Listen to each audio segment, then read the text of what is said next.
నీకు చెప్పాను కదే.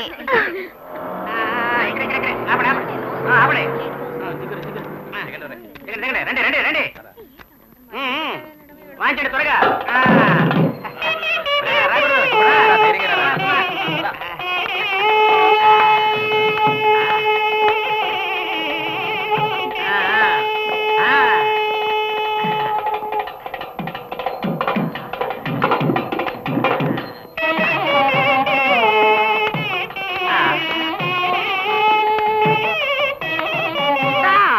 ఫ్రెండ్స్, మంత్రి నాగరాజు గారి తమ్ముడు ప్రదీప్ కు అంటే నాకు జైలర్ జగన్నాథ్ గారి అమ్మాయి పద్మకి ఇప్పుడు పెళ్లి జరుగుతుంది. వాట్?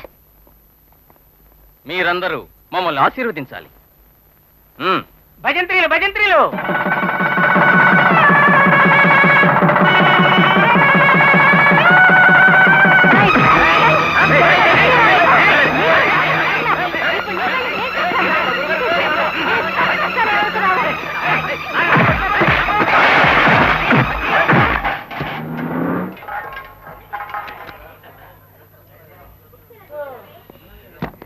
ఎక్స్క్యూజ్ మీ, నేను పద్మను మీట్ అవ్వాలి. ఎక్కడుంటారు? క్యాంటీన్ లో ఉంటారు. Thank you. అన్ని డిఫరెంట్ గా ఉంటాయి. మ్యారేజ్ క్యాంటీన్ లో, ఫస్ట్ నైట్ క్లాస్ రూమ్ లో. ఓకేనా?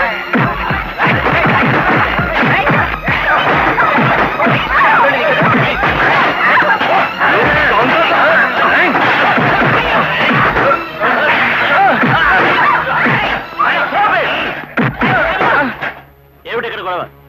ఎవరు మీరు? I'm Vijay, CID inspector. Me permission తో ఇతను అరెస్ట్ చేసి తీసుకెళ్తాను. What's the reason? నా మెళ్ళ బలవంతంగా తాళి కట్టిపోయాడు మేడం.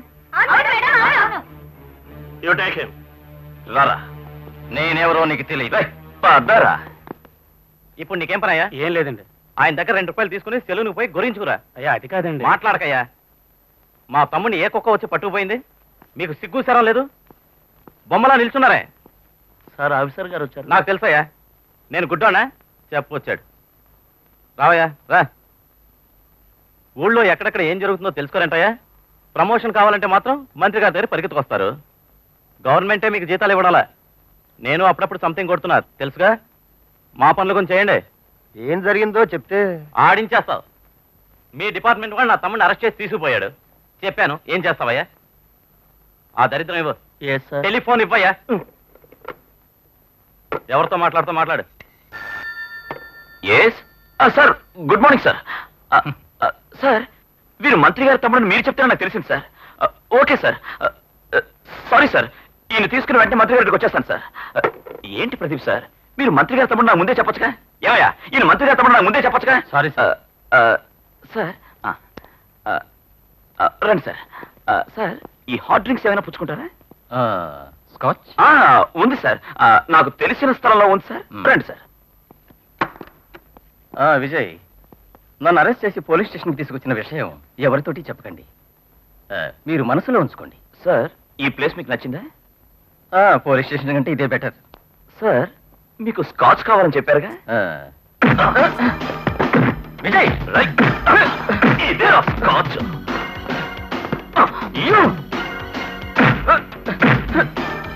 ఎరా, మీ అన్నయ్య మంత్రి అయితే ఈ ఊరంతా నీకు భయపడాలా? భయపడాలా? భయపడాలా? నేను నిన్ను కొట్టింది ఎవ్వరితోనూ చెప్పుకో, మనసులోనే ఉంచుకో.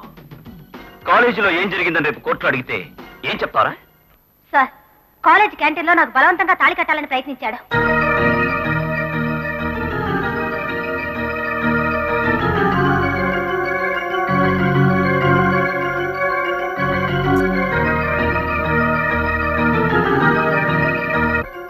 ఈ కేసులో ఇరుపక్షాల సాక్ష్యాలు పరిశీలించి చూస్తే వాది ఉద్దేశపూర్వకంగా ప్రతివాది మీద కేసు పెట్టినట్లుగా నిరూపించబడింది.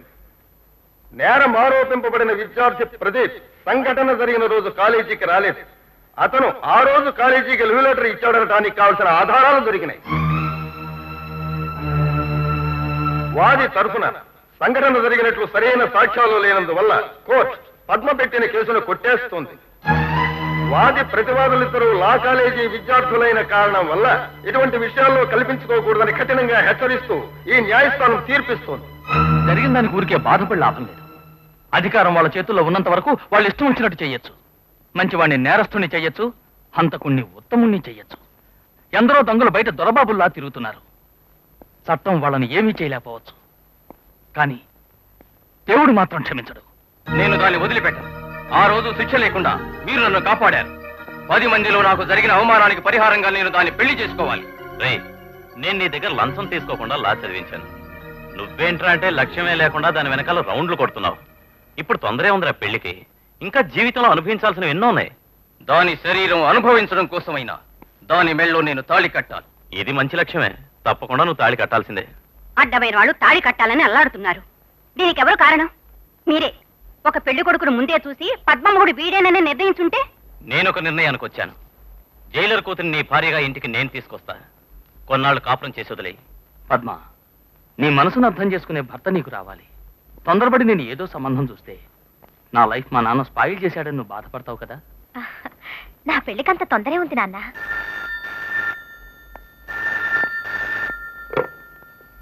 జగన్నాథ్ స్పీకింగ్. Yes sir. ఇచ్చేవాడు రమ్మంటే తెచ్చుకునేవాడికి తెలివి ఉండదు. పెట్టి వదిలేసి సంచి తీసుకెళ్ళావా? సార్, ఏమిటయ్యా? వారు ఎవరు? రండి రండి రండి రండి. నమస్కారం జైలర్ జగన్నాథ్ గారు. నమస్కారం. నేను మీకు జ్ఞాపకం ఉన్నాననుకుంటాను. మిమ్మల్ని మర్చిపోగలనా? నేను మర్చిపోతానయ్యా. నీ మొహం చూస్తేనే జగన్నాథం అని జ్ఞాపకం వస్తుంది. నేను అలాంటి టైపు, అందుకే అడిగా. అది ఏంటి? ఓహో, రై, అయ్యగారు ఏదో చెప్పాలనుకున్నారు. మిమ్మల్ని చూడగానే ఆపేశారు. పొండ్రా. ఆ నస ఒకటి డింగ్ డింగ్ అంటూ తీసుకుపోండ్రా. ఇలా చూడు, నేను తిన్నగా పాయింట్కి వచ్చేస్తాను. నేను మంత్రిని, నువ్వు జైలర్వి. నాకు ఇలాంటి తారతమ్యాలు ఏవి ఉండవు. నా తమ్ముడు నీ కూతురు ఒకే కాలేజీలో చదువుతున్నారటగా, తెలుసా నీకు? ఎవరినో ఒకరిని పిలిచి ముహూర్తం పెట్టించు. వాళ్ళిద్దరిని కలిపేద్దాం. ఏంటి ఆలోచన? ఏం లేదు. సినిమా థియేటర్లో బ్లాక్లో టిక్కెట్లు అమ్ముకున్నవాడివి నువ్వు. నేనే నిన్ను ఒకసారి ఈడ్చుకుపోయి లాకప్లో పెట్టాను. జ్ఞాపకం ఉందా? నువ్వు మర్చిపోయి ఉంటావులే. ఎవరితో మాట్లాడుతున్నావో తెలుసా? ఓ తెలుసు. ఒక్క పూట తిండికి గతి లేక పిక్ పాకెట్స్ కొడుతూ బతుకు సాగించిన పచ్చి పోకిరితో. ఏయ్ జగన్నాథ్, నేను పోకిరినే. బ్లాక్ లో టికెట్లు అమ్మినవాడిని. ఇవాళ నా పొజిషన్ ఏంటి? లక్షల ఓట్ల మెజారిటీతో ఉత్తముడిని అయ్యారు. ప్రజలతో పాతకదంతో చెప్పు, నమ్ముతారేమో చూద్దాం. ప్రజలందరూ ఇంటెలిజెంట్, తెలివైన వాళ్ళు. అందుకే నేను మంత్రి అయ్యా. నువ్వెలా గెలిచావో నాకు తెలీదా? మోసం చేసిన ఓట్లు కొన్ని, డబ్బుతో కొన్న ఓట్లు కొన్ని. పర్వాలేదే, మంచి పాయింటే పట్టుకున్నావు. ఏంటి పాతవన్నీ చెప్పి నన్ను బెదిరించాలనా? జైలరు, నీ చేతులతో నీ కూతురి పెళ్లి జరిపించాలని ఆశపడ్డా. నీ మాటలను బట్టి చూస్తే నువ్వు దానికి కర్మ జరిపించేటట్టున్నావు. నీ మంత్రి పదవి 5 సంవత్సరాలేరా? నాకు 30 ఏళ్ల సర్వీస్. నా సర్వీస్ లో నీలాంటి లుచ్చాలను ఎంత మందిని చూసుంటాను. నీ చుక్క మాత్రమేరా తెలుపు. నీ ఒళ్ళంతా విషం. నా దృష్టిలో నువ్వక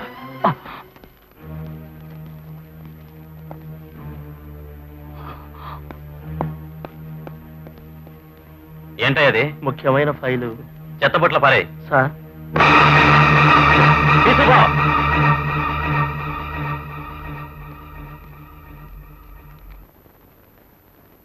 ఇవాళ నీకు పెళ్లి చూపులమ్మా. నాకు చెప్పకుండా ఏమిటి పనులు? ప్లీజ్ వద్దు, నాకు పెళ్లి చేసుకోవాలని లేదు. పద్మ, నీకు ఊహ తెలిసిన దగ్గర నుంచి నీ ఇష్టానికి వ్యతిరేకంగా నేనేం చేయలేదు. నీకు ఈ సంబంధం నచ్చకపోతే మరో సంబంధం చూద్దాం. నాకు నచ్చింది నీకు నచ్చాలన్న రూదేం లేదుగా. టైం అయింది, డ్రెస్ మార్చురా. వాళ్ళు వచ్చినట్టున్నారు. శారదమ్మ, అమ్మాయిని త్వరగా తీసుకురా. అలాగే. ఏవమ్మా?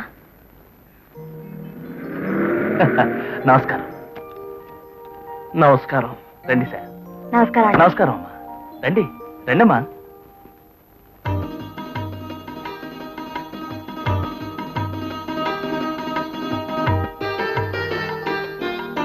రామ్మా. పద్మ, మిస్టర్ సూర్యనారాయణ, జడ్జి గారు. ఈవిడ మిసెస్ సూర్యనారాయణ. ఇతనే పెళ్లి కొడుకు, మిస్టర్ విజయ్. పోలీస్ డిపార్ట్మెంట్లో ఉద్యోగం.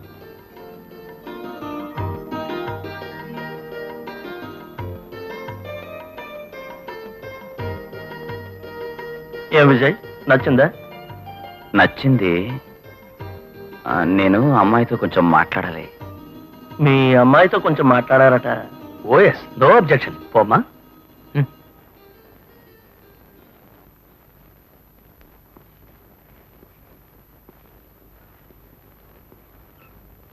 మీకు పెళ్లి చూపులని చెప్పగానే వచ్చేసారా? ఈ విధంగా మీరు ఎంతమంది పిల్లల్ని చూశారు? అబ్బో లేదు లేదు, పిల్లవరని అడిగాను. జైలు సూపరింటెండెంట్ కూతురు పద్మ అని చెప్పారు. నిద్ర పట్ల చప్పును వచ్చేసాను.